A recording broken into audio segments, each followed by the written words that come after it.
नमस्कार, मी डॉक्टर सागर विवेक काकतकर. नाशिकमध्ये मी अशोका मेडिकल हॉस्पिटलमध्ये ऑर्थोपेडिक सर्जन म्हणून कार्यरत आहे. जॉईंट रिप्लेसमेंट सर्जरीज आणि दुर्बिणीच्या शस्त्रक्रिया म्हणजे आर्थ्रोस्कोपी सर्जरीजसाठी आम्ही नाशिकमध्ये सगळं आमचं हॉस्पिटल प्रसिद्ध आहे. मी आणि माझी टीम इकडे गेल्या 6.5 वर्षांपासून सर्व्हिसेस देत आहोत आणि आता आम्ही आमच्याच हॉस्पिटलचं एक्सटेन्शन म्हणून जळगावला बघतो आहोत. दर महिन्यामध्ये तिसऱ्या गुरुवारी जळगावमध्ये आम्ही मेडिकल हॉस्पिटल ऑर्थोपेडिक डिपार्टमेंटची ओपीडी आणि मी स्वतः त्यावेळेला असणारच आहे. ही ओपीडी चालू करण्याचा मानस आमचा आहे आणि येत्या महिन्यापासून आम्ही ते चालू करणार आहोत.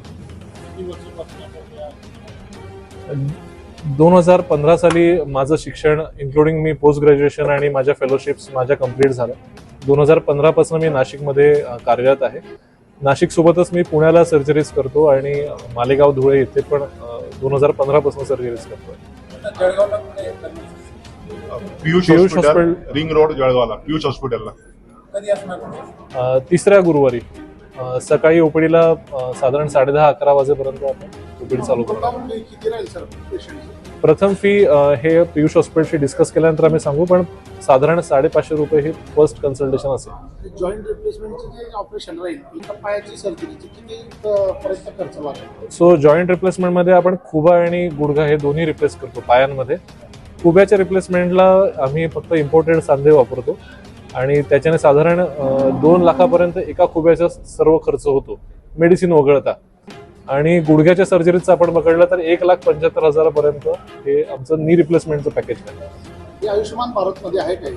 नाही, आयुष्यमान भारतमध्ये ह्याच्यातली कुठली सर्जरी अजून कव्हर केली जात नाही मेडिकल हॉस्पिटलमध्ये. मुख्यमंत्री सहायता निधी? मुख्यमंत्री सहायता निधीमध्ये नक्कीच ह्याच्यामध्ये आपल्याला सर्जरीज करून घेता येतात की ज्याच्यामध्ये बऱ्यापैकी अमाऊंट हे पेशंटच्या खर्चातलं शेअर केलं जातं आणि त्याचा कित्येक रुग्णांना फायदा झाला आहे. मेडिक्लेम तर आहेत आमच्याकडे, जवळजवळ सगळे मेडिक्लेम्स कॅशलेस आहेत, फॅसिलिटीज अवेलेबल आहेत.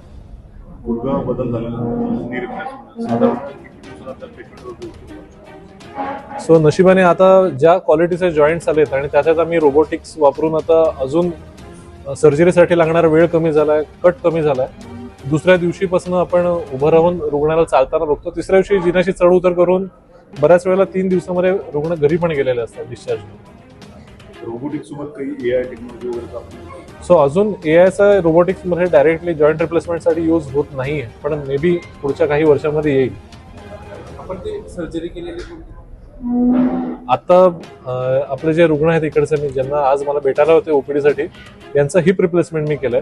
त्यांचा आज 16वाच दिवस आहे. ते आरामात जिना वगैरे चढत आहेत, उतरत आहेत. सो आता मी म्हणाल तसं की हिप रिप्लेसमेंट किंवा नी रिप्लेसमेंट सर्जरीजमध्ये सर्जनपेक्षा किंवा टेक्नॉलॉजीपेक्षा त्याच्यातले जे काही कट्स ज्या पद्धतीने घेतो ह्याच्यात खूप वेगवेगळ्या पद्धतीने कट्स घेणं आता चालू झालंय. सो मी भारतभर direct entry approach heap replacement म्हणून आहे, special type of heap replacement आहे, त्याचा इन्स्ट्रक्टर म्हणून जातो. आम्ही मागच्या महिन्यातच 50पेक्षा जास्ती डायरेक्ट एंट्री हिप रिप्लेसमेंटचा आकडा पार केला, जो अजून नॉर्थ महाराष्ट्रामध्ये कुठेच झालेला नाही. सो ह्या काही पद्धतीने आपल्याला फार फास्ट रिकव्हरी होऊ शकते. शुक्रवारी याच हॉटेलला माझी मीटिंग आहे रात्री. डॉक्टर सुधीर शेतकर म्हणून आमचे नामवंत कार्डिओलॉजिस्ट आणि प्लास्टिक सर्जन मानकर सरांची आमची मीटिंग आहे. तर तेव्हा पण आपण काही जे उरलेले लोक आहेत ज्यांना मला काही प्रेमाची भेट देणं जमणार नाही कदाचित, आकडा अपेक्षेपेक्षा जास्त आल्यामुळे, तर त्या दिवशी आपण नक्की परत भेटू. परत एकदा सगळ्यांचे मी आभार मानतो आणि आजचा कार्यक्रम संपला. तत्पूर्वी फोटो सेशन करता कोणाचा घ्यायचा असेल, ग्रुप फोटो करता तर तुम्ही येऊ शकता आणि बाईट करता तुम्ही येऊ शकता. थँक्यू.